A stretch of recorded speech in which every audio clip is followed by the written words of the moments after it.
जय जोहार संगवारियों, मैं ईश्वर साहू आप मन के फिर से स्वागत करता हूँ छत्तीसगढ़ी लैंग्वेज के आज के क्लास में। ठीक है, छत्तीसगढ़ी में नहीं हिंदी में पढ़ा हूँ। तो आज हम लोग अपने क्लास को जो छत्तीसगढ़ी लैंग्वेज की क्लास है उसको आगे बढ़ाते हुए आज हम पढ़ने वाले हैं। जैसे कि मैंने आपको संज्ञा और सर्वनाम पढ़ाया था, लेकिन दोस्तों सर्वनाम की एक बहुत ही खास विशेषता है जो छत्तीसगढ़ी के संबंध में है, मतलब छत्तीसगढ़ी भाषा के संबंध में है, उसको मैंने नहीं बताया था। ठीक है, तो सर्वनाम का विकारी स्वरूप होता है। जैसे कि हम पढ़ते हैं विकारी और अविकारी, तो संज्ञा और सर्वनाम देखो दोस्तों वो क्या है, विकारी शब्द हैं। ठीक है, विकारी कहने का अर्थ क्या है, वह लिंग, वचन, काल इत्यादि के आधार पर वो निर्भर करते हैं और उनका स्वरूप जो है बदलते रहता है, शब्द का स्वरूप बदलते रहता है। तो सर्वनाम भी विकारी है। तो विकारी प्रभाव प्रदर्शित करने के कारण मैं छत्तीसगढ़ी में जो पाए जाने वाले सर्वनाम हैं, हिंदी में पाए जाने वाले सर्वनाम हैं, उनमें अंतर यहाँ पे दिखाऊंगा आपको। ठीक है, वैसे छत्तीसगढ़ी में जो सर्वनामों की संख्या है, हिंदी में जो सर्वनामों की संख्या है वो कितनी है, 11। छत्तीसगढ़ी में सर्वनामों की संख्या कितनी है, 10। ठीक है, तो मैंने पहले इसको बताया और बाद में उसको बताया। देखिए आखिर डिफरेंस कहाँ पे आ रहा है। तो इसमें से जो शो करके था, सो है ना, जो शो ये वाला मैंने आपको बताया था पिछली कक्षा में कि जो सो शब्द है वो हिंदी पद्य में यूज होता है। ठीक है, आप दोहा पढ़ोगे, चौपाई पढ़ोगे तो आपको शो शब्द दिखेगा। ठीक है, लेकिन आप गद्य पढ़ोगे तो आपको शो शब्द मतलब चांस ही नहीं है कि दिखे। जो शब्द दिख सकता है कि इकलेश मेरा दोस्त है, वो इकलेश बहुत अच्छा आदमी है, जो कि और भी बहुत अच्छा आदमी हो सकता था, लेकिन ये शो आपको देखने को नहीं मिलेगा। ये डिफरेंस है। तो छत्तीसगढ़ी में जो 10 सर्वनाम पाए जाते हैं, मैं उन 10 सर्वनामों को लिखता हूँ। वो कैसे अपना मतलब स्वरूप बदलते हैं, किस प्रकार का विकार प्रदर्शित करते हैं, आइए हम देखते हैं।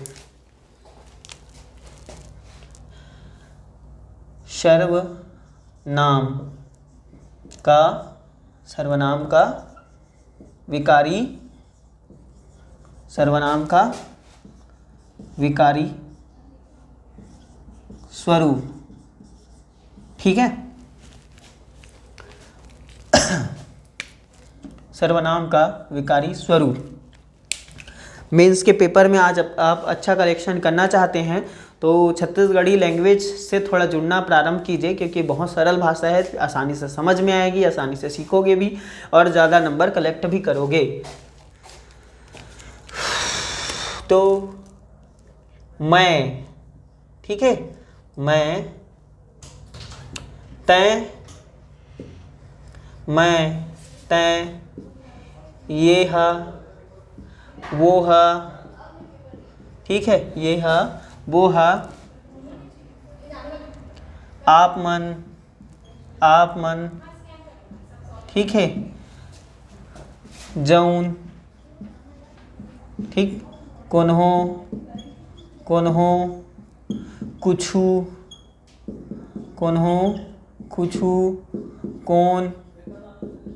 कौन, औका।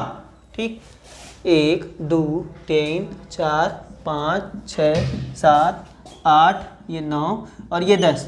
ठीक, ये टोटल कितने सर्वनाम हैं, 10 सर्वनाम हैं। अब ये किस प्रकार अपना मतलब स्वरूप बदलते रहते हैं वो देखिए। जैसे कि मैं है, तो इस मैं के अंतर्गत ये मैं है दोस्तों। ठीक है, तो इस मैं के अंतर्गत मैं बोल सकता हूँ ए पेन मोरे, मही छ घूमेल जाहूँ, मोर संग तो कोनो नहीं चले, मोला तो ये चाहिए, मोला तो ये नहीं चाहिए, है ना।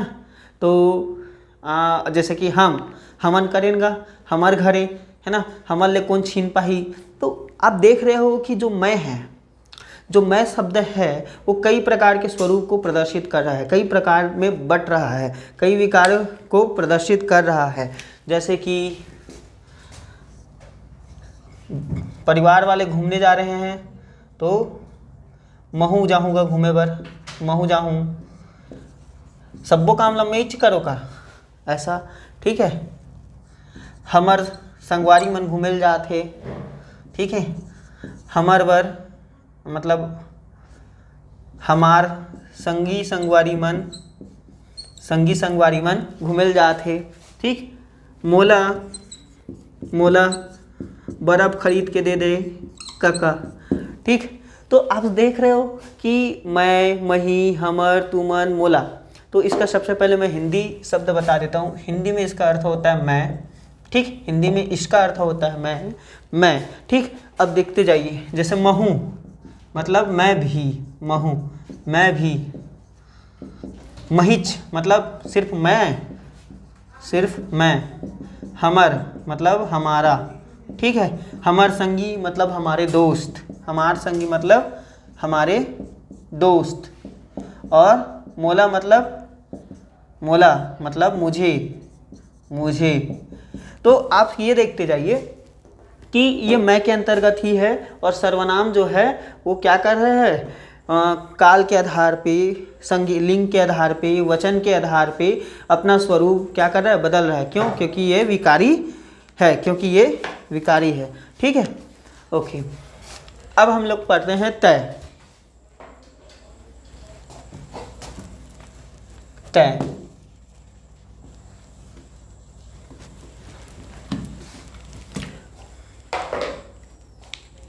तो तय देखते हैं सर।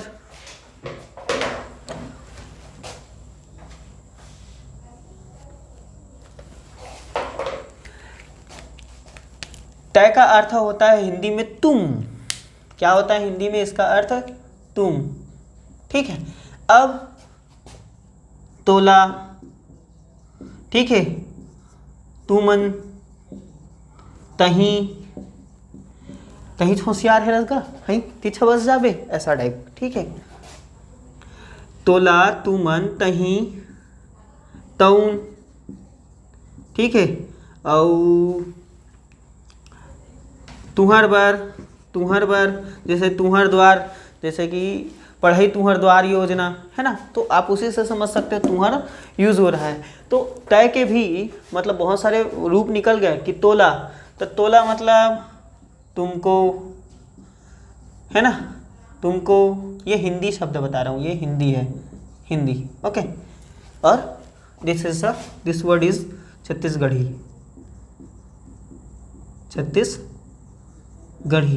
ठीक है दोस्तों, तो ये हिंदी है। तुमको, तुमन मतलब तुम लोग। तही मतलब तीह बस मतलब सिर्फ तुम। मूवी का नाम है, ठीक है, बहुत अच्छी मूवी है यार, सिर्फ तुम। और तउन मतलब तउन हाँ नहीं करिस, मतलब वो उसने नहीं किया, ऐसा टाइप का है तउन, उसने। तुहर मतलब तुम्हारे, है ना, तुम्हारे घर पे पढ़ाई। तो ये भी देखिए कि तय का भी विकार, है ना, परिवर्तित हो रहा है। तो तय का ये विकार मतलब रूप है। तो एक दूसरा सर्वनाम का मैं विकार रूप दिखा रहा हूँ। देखिए, मैं इसलिए पढ़ा रहा हूँ विकारी स्वरूप कि जैसे कि आपसे वर्ड दे देगा, जैसे तोला, तुमन, तही, तउन, तुहर ऐसा दे दिया, और बोलेगा कि इनमें से कौन सा शब्द तय का विकारी शब्द नहीं है, ये बताइए। तो ये पूछ सकता है प्री में, मेंस में भी पूछ सकता है। ये जल्दी बताऊंगा, इतना इम्पोर्टेंट, थोड़ा कम इम्पोर्टेंट है, लेकिन आपको जानना ज़रूरी है। तय, ये है मतलब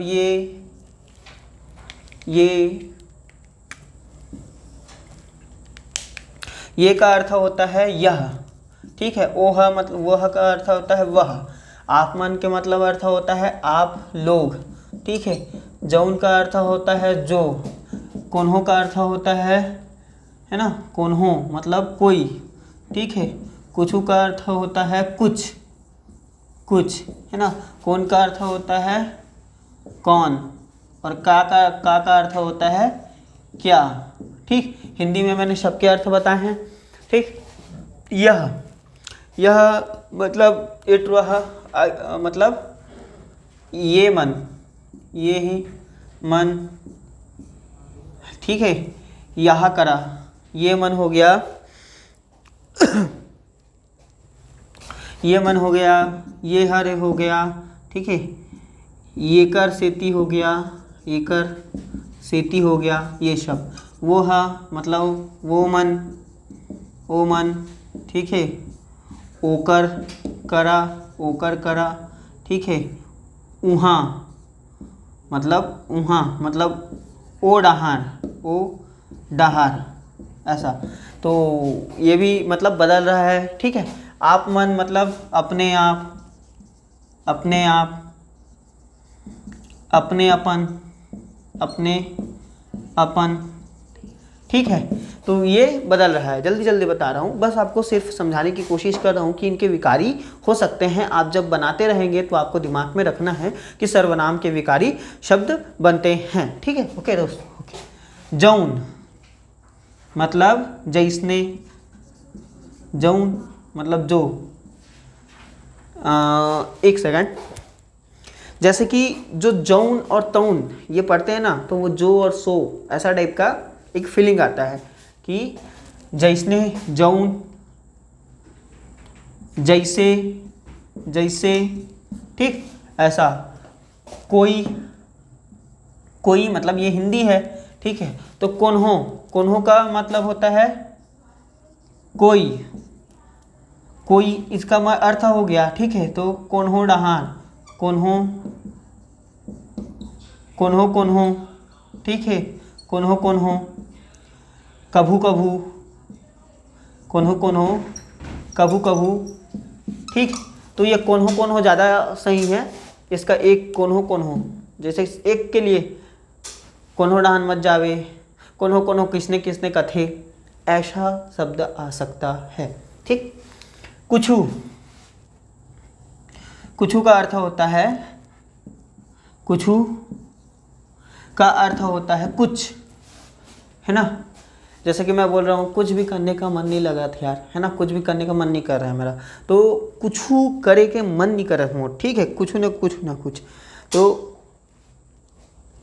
कुछ करे के मन नहीं कर रहे थे, ठीक है। तो कुछ करे के मन नहीं कर रहे थे मतलब कोन्हो कोन्हो, कोई सॉरी कोन्हो कोन्हो का ये हो गया। और कुछ का अर्थ होता है कुछ करने का मन नहीं कर रहा है ना। कुछ भी करे के मन नहीं कर रहे थे, ऐसा टाइप का है। तो इसमें ज़्यादा विकारी नहीं है, एक समझाने के लिए मैंने बता दिया कि कुछ है, कौन, ठीक। तो जैसे कि आता है दोस्तों आपका कौन, तो जैसे कि कौन में, जैसे कि हम बोलते हैं ना, जैसे आवाज़ आया, घर के अंदर कोई आया है तो बाहर से कोई चिल्ला रहा है, तो आप बोलते हो कौन हरेगा, कौन ललाए है, काकर बरे, है ना। तो काकर बरे बाद में आहूँ, लेकिन कौन ललाए हस, है ना, कौन हरे। तो ये शब्द हम किसके लिए यूज़ करते हैं, है ना, कौन लला डरे हस भैया, कौन ललाए हस, ऐसा टाइप का। तो वचन देख के, एक वचन देख के, बहुवचन देख के हम कौन का यूज़ करते हैं, का। एक काला काला धड़ ड्रेस भाई ऐसे, तो एक का हेरे, है ना। तो एला कहाँ लाए है से, काकर हेरे, ऐसा टाइप का। तो ये शब्द यूज़ होता है का के लिए, क्या के लिए, ठीक है। तो बस मेरा समझाने का उद्देश्य ये था कि एक सर्वनाम जो मूल रूप में रहता है वो बहुत सारे एक वचन, बहुवचन, संज्ञा, वचन, कारक इत्यादि के आधार पर विकारी स्वरूप प्रदर्शित करता है। ये चीज़ें आपको मेरे को समझानी थी, तो इतना याद रखिएगा।